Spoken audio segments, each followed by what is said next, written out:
네, 다시 한번 인사해 보겠습니다. 할렐루야. 점심 드시고 조금 나른하신 것 같습니다. 다시 한번 좀 힘차게 인사해 보겠습니다. 할렐루야. 네, 속회주일 또 하나님께서 큰 은혜로 또 이 시간 붙잡아 주실 줄 믿습니다.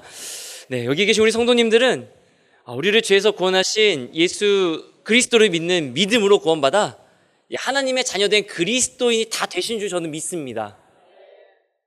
목소리가 좀 작으신 것 같습니다. 그리고 그 믿음으로 지금 이 예배의 자리, 또 주님께서 십자가 보혈로 세우신 우리 교회를 든든히 지켜 나가고 계신 줄 믿습니다. 그렇습니다. 제가 방금 말씀드릴 때 여기 계신 대부분이라고 말씀드렸던 것은 혹시 여기 처음 오신 분들 있으실까 봐 제가 그렇게 말씀드렸고요.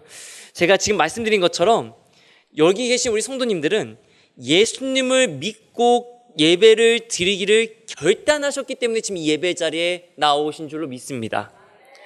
이 예배 자리에 계신 우리 성도님들을 주님께서 더 크게 붙잡아 주셔서 은혜를 몇 곱절이나 더 가득 채워 주실 줄 또한 더 믿습니다.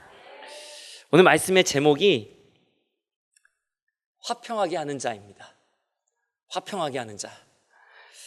근데 제가 미리 결론부터 말씀드리면, 여러분, 우리는 예수님을 믿고 세상을 화평하게 만드는 사람이 되어야지 분쟁을 만드는 사람이 되어서는 안 될 줄 믿습니다. 마음에서 좀 작아지시는 것 같습니다. 왜 그렇습니까? 우리가 믿는 주님 예수님은 이 땅에 지배자로 군림하기 위해 오신 분이 아니십니다.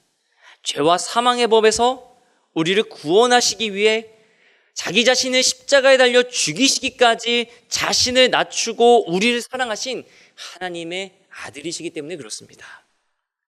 그렇기 때문에 우리 담임 목사님을 통해서 계속 들었던 말씀이 누구를 본받아야 하는가 말씀을 들을 때 바로 누구를 본받아야 됩니까? 수많은 인물들을 목사님께서 말씀해 주셨지만 결국 우리는 예수 그리스도, 우리 주님, 나를 대신해 십자가에 달려 돌아가신 주님, 그 주님 앞에 내가 무엇을 내세우고 무엇을 자랑할 수 있겠습니까? 그 주님을 닮아가면서 그래, 내 모습 속에서도 주님의 향기가 드러나야지, 이렇게 믿음으로 결단하며 나아오신 줄로 믿습니다. 그리고 그 믿음의 결단 가운데 오늘 말씀의 제목과 같이 화평을 이루시는 우리 저와 성도님들 다 되시기를 주님의 이름으로 간절히 축원합니다. 자, 이렇게 말씀이 끝나면 참 좋겠죠. 그렇지만 조금 더 말씀을 오늘 이어가 보고자 합니다. 이제 얼마 안 있으면 11월 7일, 그러니까 목요일이죠. 목요일이 24절기 중에 입동입니다. 네, 이제 겨울이 정말로 찾아왔습니다. 그래서일까요? 이제 날씨가 점점 이제 싸늘해지기도 하고, 또 화요일부터는 또 날씨가 또 많이 또 추워진다고도 합니다. 이제는 바람이 쌀쌀한 게 아니라 아주 매섭게, 저도 참 겨울을 잘 타서요, 가끔 이렇게 바람이 불면은 저 뼈가 시린 것 같습니다. 제가 추위를 진짜 잘 타거든요. 목사님이 무슨 벌써부터 그래요 그러면은 저도 가끔 이게 찬바람 불면요, 바람에 그 뼈에 스며드는 것 같이 막 그럴 때가 있습니다. 진심으로 그렇습니다. 이제 그런 한 겨울이 좀 있으면 찾아올 겁니다. 또 우리는 유행에 따라 변하는 이 세상의 모습을 또 보기도 합니다. 유행의 흐름에 따라서 사람들의 옷차림, 먹을거리, 매무새, 이런 것들이 다 변합니다. 올해 정말 뜨겁게 유행이었던 음식 중에 하나가 혹시 탕후루라고 알고 계십니까? 알고 계세요? 탕후루.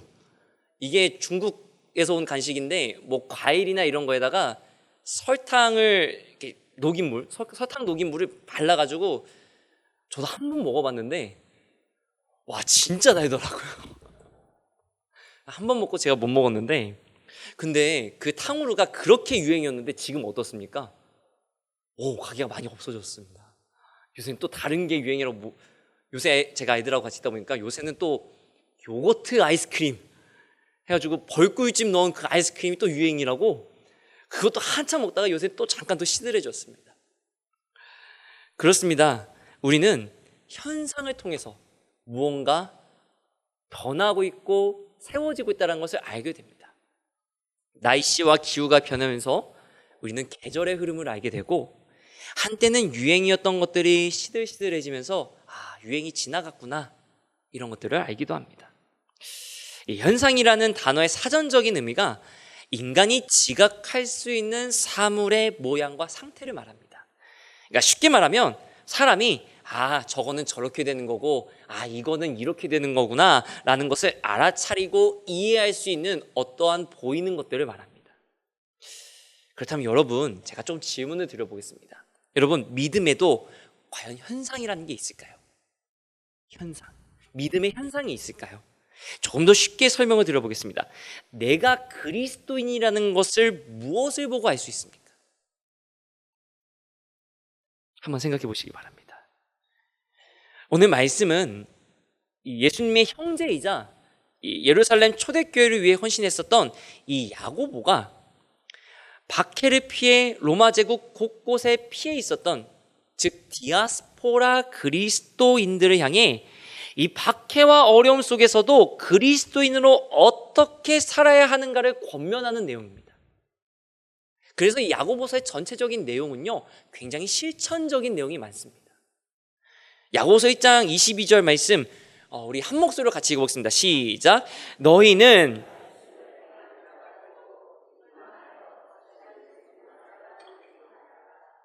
아멘. 자, 이 야고보서를 통해 제가 아까 드렸던 질문, 내가 그리스도인이라는 것을 무엇을 보고 알 수 있느냐라는 질문에 답을 해보자면, 오늘 야고보서의 말씀을 빌리자면 우리의 현상, 즉 내가 그리스도인이라고 할 수 있는 믿음의 행동과 성품과 그 열매가 우리가 그리스도인인 줄 알게 해준다라고 말할 수 있을 것 같습니다. 즉 내가 하는 행동, 내가 하는 말, 내가 하는 습관, 그리고 그 모든 것들로 인해 맺혀지는 열매들을 통해 내가 정말 예수님을 믿는 그리스도인이구나 라는 것을 알 수 있게 된다는 것입니다. 그렇다면 어떤 분들은 이런 말씀을 하실 겁니다. 목사님, 저는 그리스도인이라고 할 만한 열매나 어떤 결과를 낸 게 없는데 어떡합니까? 이렇게 물어보실 수도 있습니다. 여러분, 걱정하지 마십시오. 우리가 믿음으로 씨앗을 뿌렸다면 하나님이 그 열매를 맺게 해주실 줄 믿으시기 바랍니다. 그래서 사도 바울이 고린도전서 1장 7절에서 이렇게 말합니다. 그런즉 심는 이나 물 주는 이는 아무것도 아니로되 오직 자라게 하시는 이는 누구입니까? 하나님뿐입니다. 할렐루야. 우리가 믿음으로 심고 믿음으로 노력을 한다면, 그것이 그리고 진정으로 하나님의 뜻에 합당하다면 하나님이 반드시 열매 맺게 해주실 줄 믿으시기 바랍니다. 여러분, 역시 농촌에서 자라신 분들이 많으실 텐데, 농부가 씨를 뿌리거나 종자를 심을 때 이거 못 자르면 어떡하지? 이거 열매가 안 맺히면 어떡하지? 이렇게 걱정하면서 씨 뿌리는 농부가 있습니까? 없습니다. 걱정하면 씨를 뿌려서는 안 됩니다. 설령 어떤 이유에서건 씨앗이나 종자가 제대로 자라지 못해 버리게 되더라도 이 씨와 종자가 열매 맺을 것이라고 믿기 때문에 농부는 씨를 뿌리는 것입니다. 그것을 농부가 확신할 수 있는 이유가 무엇입니까? 확신하는 이유가 무엇입니까? 믿지 않는 자들은 자연의 섭리라고 이야기하지만 하나님을 믿는 우리는 하나님이 이 세상을 만드신 창조의 섭리에 따라 모든 것은 씨를 뿌리면 열매가 맺혀진다는 것을 알기 때문에 그렇습니다.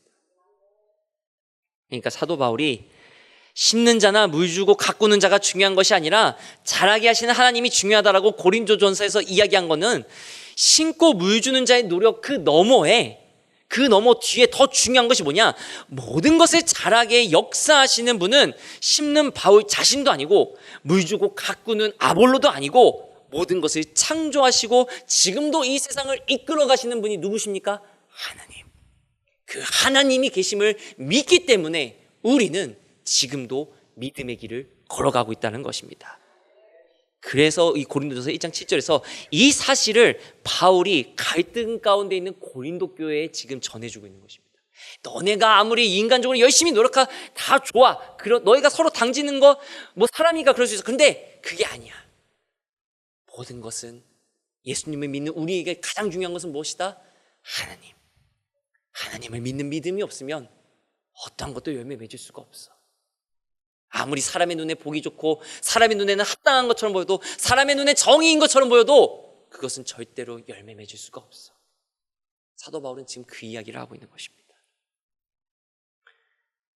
그래서 사도 바울이 말하는 그 기독교에서 얘기하는 열매는 무엇입니까? 그리스도인이 맺어야 될 열매는 내가 노력해서 맺은 자기의 열매가 아닙니다. 하나님이 허락하셔서 맺은 믿음의 열매입니다. 이 사실을 믿으시고 더욱더 그 믿음의 깊이가 깊어지는 저와 우리 성도님들 다 되시기를 주님의 이름으로 간절히 축원합니다. 그래서 오늘 야고보서 3장 13절은 이렇게 이야기합니다. 우리 13절 말씀 함께 봉독해 보겠습니다. 시작. 너희 중에 지혜와 총명이 있는 자가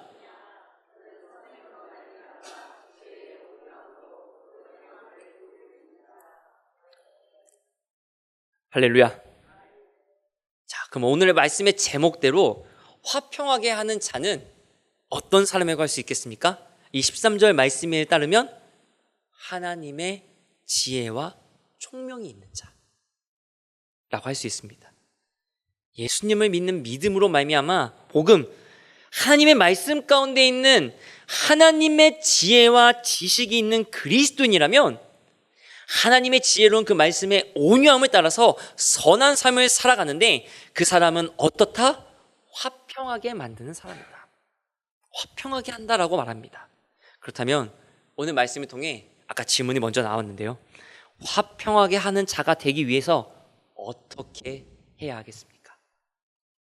첫 번째는 시기와 다툼을 즐겨서는 안 됩니다. 14절 말씀을 함께 봉독해 보겠습니다. 시작. 그러나 너희 마음속에 독한 시기와 다툼이 있으면 자랑하지 말라. 진리를 거슬러 거짓말하지 말라. 지금 야고보가 이렇게 얘기하고 있습니다. 13절에서는 하나님의 지혜로움과 같이 온유함으로 선한 일에 힘을 써라, 이렇게 얘기하면서 그 야고보가 14절에서는 뭐라고 얘기합니까? 그리스도인은 그 마음에 독한 시기와 다툼이 있어서는 어떻다는 겁니까? 안 된다는 겁니다. 예수님 믿는 너희가 어떻게 그 안에 독한 시기와 다툼이 있을 수 있느냐? 그거는 결코 합당하지 않다. 지금 야고보가 얘기하고 있는 것입니다. 여러분, 여기서 이 독한 시기, 여기서 이 시기 질투할 때 이 시기의 헬라어 원형이 뭐냐면 젤로스라고 하는 단어를 쓰고 있는데, 이 젤로스라고 하는 말에는 시기라는 말도 있는데 열심이라는 뜻도 있어요. 열정이라는 뜻도 있습니다. 그리고 또 독한이라고 하는 이 헬라어 원형인 피크로니라는 말을 쓰고 있는데, 이 말은 독한이라는 말도 있고 쓴이라는 표현도 있습니다. 그래서 3장 11절 말씀에서 야고보 사도가 똑같이 이 피크론이라는 단어를 쓰고 있는데, 샘이 한 구멍으로 어찌 단물과 쓴물을 같이 내겠냐, 이때도 이 단어를 쓰고 있습니다. 그러니까 원형으로 보자면 이 독한 시기라는 말은 뭐냐면요, 사람에 대해서 악감정을 가지고 비난하고 시기하는 것을 말합니다. 그러니까 저거는 아니야, 저렇게 하면 안 돼, 저건 하나님의 뜻이 아니야, 이렇게 권면하는 마음으로 그 사람을 얘기하는 게 아니라 쟤는 마음에 안 들어, 그냥 아무것도 정말 뭐 보기가 싫어, 이런 마음을 가지고 악감정을 가지고 그 사람을 깎아내리고 의도적으로 시기하는 것을 말합니다. 그리고 두 번째로 하지 말라고 했던 게 다툼인데, 이 다툼이요, 주먹 다짐을 말하는 게 아니에요. 여러분, 다툼이 왜 생길까요? 목사님 그것도 몰라요. 마음에 안 드니까 그러죠. 그렇게 말하실 수도 있을 겁니다. 근데 제가 곰곰이 생각해 보니까요, 다툼이 일어나는 이유가 뭐 마음에 안 드는 걸 수도 있고요, 아니면 나랑 좀 달라서 그럴 수도 있겠지만, 가장 큰 이유가 뭐냐면 내 편이 아니기 때문에 다투는 겁니다. 내 편이라고 생각하지 않으니까 서로 싸우는 겁니다. 내 사람이라고 생각하지 않고 나랑 같은 편이 아니라고 생각하기 때문에 서로 다투는 것입니다. 그래서 이 다툼이라고 하는 헬라어 원어의 이 원형이 에리데이아라고 하는 말을 쓰고 있는데, 이기심, 파당심, 이런 말도 같이 있습니다. 그러니까 다툼의 근원은 결국 너는 내 편, 너는 내 편 아니야, 너는 내 편이 될 수 있어, 이거를 서로 구분짓는 이 당짓는 마음에서 다툼이 일어난다라고 그러니까 헬라어에서는 생각하고 있는 거예요. 우리는 이렇게 당짓는 마음을 경계해야 될 줄 믿습니다. 그리고 이 14절 말씀에서 경계해야 될 것, 그리스도인이 경계해야 될 것이 하나가 뭐냐면 세 번째로 거짓말을 하지 말라. 14절 하반절 말씀에 보면 진리를 거슬러 거짓말하지 말아라. 여기서 진리는 당연히 하나님의 말씀입니다.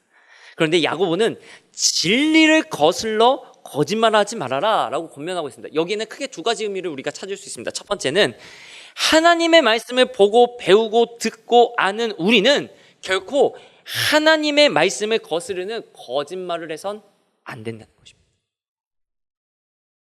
그리고 두 번째는 이 14절 말씀 전체를 통해서 보게 될 때 예수님을 믿은 구원받은 그리스도인의 마음속에 시기와 다툼을 품고 있으면서 하는 행동은 결국 무엇입니까?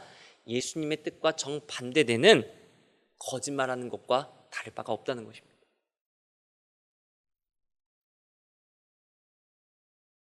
이 14절 말씀을 통해 시기와 다툼을 즐겨해서는 안 된다라는 이야기를 한마디로 정리하면 이렇게 정리할 수 있을 것 같습니다. 말씀 따라 예수님을 닮아가야 한다. 할렐루야. 근데 그것이 어떻게 합니까? 13절 말씀에서처럼 지혜로운 온유함을 품고 선한 행실로 그 모습이 나타나야 됩니다. 여기 계신 우리 성도님들, 특별히 우리 교회 모든 속회 모임도 마치 이와 같아서 시기, 다툼과 거짓이 아닌 오직 지혜와 온유함이 선한 모습으로 지금도 그렇게 세워졌지만 더 아름다운 믿음의 모임으로 세워지시기를 주님의 이름으로 간절히 축원합니다. 두 번째로 우리가 배울 수 있는 것이 무엇일까요? 하나님의 지혜를 품어야 된다는 것입니다. 17절 말씀 우리 함께 봉독해 보겠습니다. 시작. 오직 위로부터 난 지혜는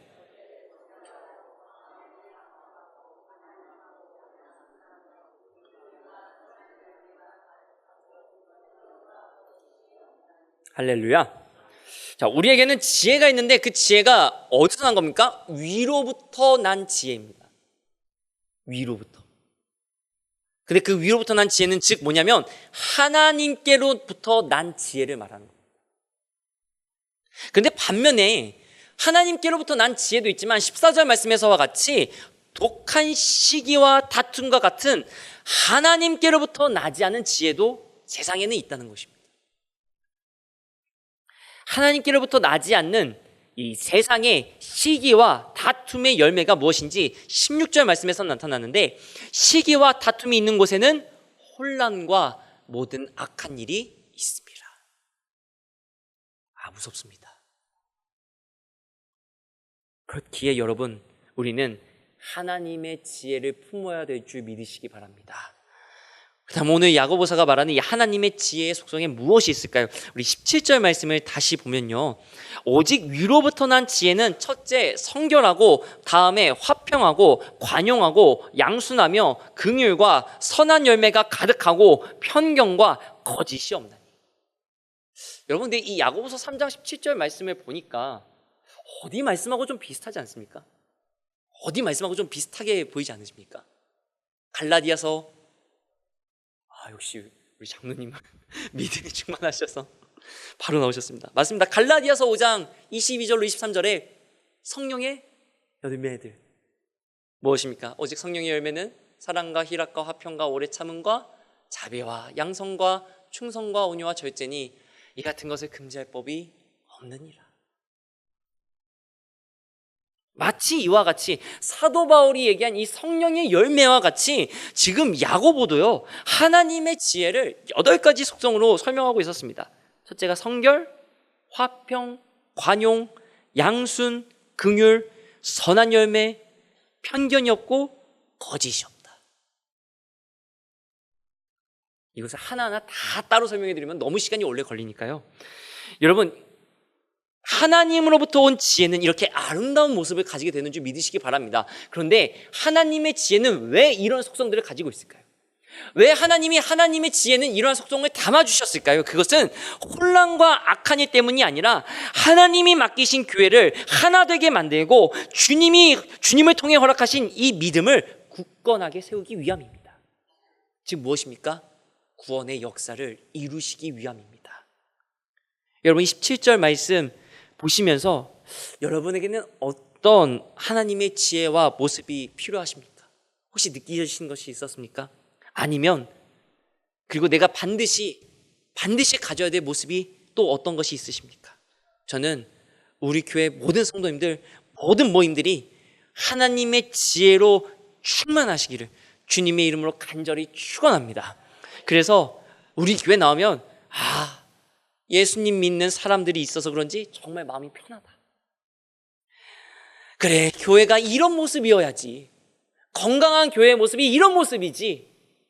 칭찬받고 인정받아 더욱더 큰 부흥의 역사 일어나는 우리 모든 속회 모임 다 되시기를 주님의 이름으로 간절히 축원합니다.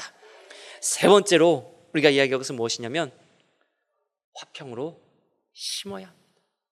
화평으로 우리는 믿음의 씨앗을 심어야 합니다. 우리 마지막 18절 말씀인데 한 목소리로 같이 봉독해 보겠습니다. 시작. 화평하게 하는 자들은 화평으로 심어 의의 열매를 거두느니라. 할렐루야. 여러분 우리나라 속담에도요, 콩 심은 데 콩 나고 팥 심은 데 뭐가 납니까? 팥 심은 데 팥이 납니다. 여러분 콩 심었는데 팥이 나면 사실 그건 콩이 아닌 겁니다. 여러분 우리가 그리스도인이 되어서 하나님의 지혜를 품고 살아가면서 그래 나는 화평을 만드는 사람이 되어야지 라고 하면서 말다툼하고 시비 걷는데 익숙하다고 생각해 보십시오. 어떻게 되겠습니까? 아마 아무도 안 믿어줄 겁니다. 그래서 예수님을 믿는 우리는 화평을 심는 사람들이 반드시 돼야 할 줄 믿습니다. 그래서 이 말씀을 조금 더 깊이 나가보면 화평하게 하는 자들은 18절 말씀에 화평으로 심어 의의 열매를 거둔다라고 말합니다. 이게 여러분 당연히 그렇겠지 이해되는 말씀인데 우리가 앞으로 돌아가서 세상의 지혜는 어떻다라고 했습니까? 16절 말씀에 혼란과 악한 일을 초래한다라고 기록하고 있습니다. 그러면 이 18절 말씀에서 화평하게 하는 자들은 누구냐? 세상의 지혜 있는 사람들처럼 자신을 뽐내고 자신을 드러내고 자신하고 같은 편이 아니라고 하면 깎아내리고 싸우는 데 능한, 그래서 결국에는 상대를 누르고 승리해야 인정받는 그러한 지혜를 가진 사람이 아니라 예수님 믿고 구원받은 그리스도인들은, 그리고 그 그리스도인들이 가지고 있는 하나님의 지혜는 그와는 달라서, 세상하고는 달라서 서로 화목하게 하고 화평과 온유함으로 심어 내가 믿는 예수님이 진짜 살아 역사하시는 하나님, 내가 믿는 하나님이 그냥 말씀에만 글자로 기록된 그냥 문자적인 하나님이 아니라 내 삶을 변화시키고 내 모습을 변화시키고 내 눈빛을 변하게 하신 그 살아 역사하시는 하나님, 그것이 내 모습을 통해 나는 죽고 예수 그리스도로 살아가는 그 모습 통해서 드러난다라는 것입니다.